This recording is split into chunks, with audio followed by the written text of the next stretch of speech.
दोस्तों, मेरा नाम धनंजय है। मैं कहानियाँ सुनाता हूँ। देश विदेश के लेखक और लेखिकाओं द्वारा लिखी गई उनकी लोकप्रिय कहानियाँ। आज मैं कोई कहानी लेके आपके पास नहीं आया हूँ। आज मैं आपको उत्तर प्रदेश और बिहार का महान पर्व, या हम कह सकते हैं त्यौहार, छठ पूजा के बारे में बताएंगे। बिहारी और उत्तर प्रदेश के नागरिक छठ क्यों मनाते हैं? दोस्तों, लखनऊ उत्तर प्रदेश और खासकर बिहार में छठ का विशेष महत्व है। छठ सिर्फ एक पर्व नहीं बल्कि महापर्व है जो पूरे 4 दिन तक चलता है। नहाने से खाने तक की शुरुआत होती है, जो डूबते और उगते हुए सूर्य को अर्घ्य देकर समाप्त होती है। ये पर्व साल में 2 बार मनाया जाता है। पहली बार चैत्र मास में और दूसरी बार कार्तिक मास में। चैत्र शुक्ल पारिवारिक सुख, समृद्धि और मनोवांछित फल प्राप्ति के लिए ये पर्व मनाया जाता है। इसका एक अलग ऐतिहासिक महत्व भी है। कहा जाता है रामायण काल में माता सीता ने भी सूर्य देव की पूजा की थी।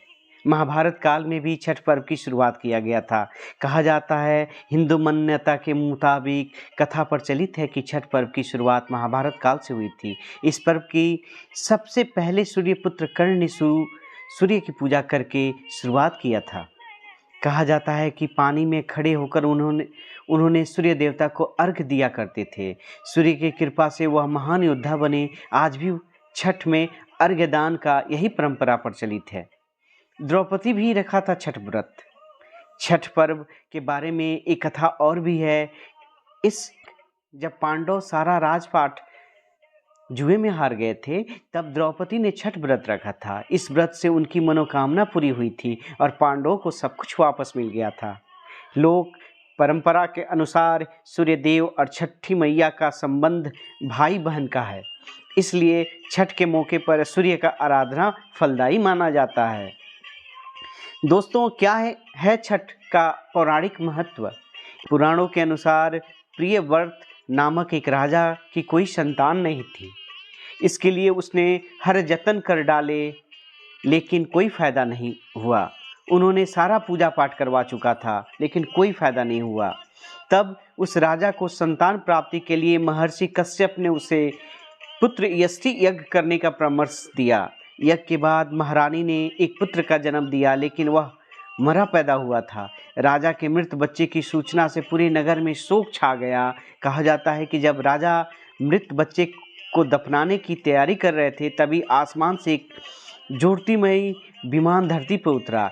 इसमें बैठी देवी ने कहा, मैं षष्ठी देवी और विश्व का समस्त बालकों की रक्षिका हूँ। इतना कहकर देवी ने शिशु के मृत शरीर को स्पर्श किया और कहा, जिससे वह जीवित हो उठा। इसके बाद से ही राजा अपने राज्य में यह त्यौहार मनाने का घोषणा कर दिया। जी हाँ दोस्तों, मेरी कहानी छठ पर्व क्यों माना जाता है, उसका पौराणिक क्या महत्व है, बस इतना ही है। और मैं आशा करता हूँ कि आप सबको मेरी कहानी बहुत अच्छा लगा होगा।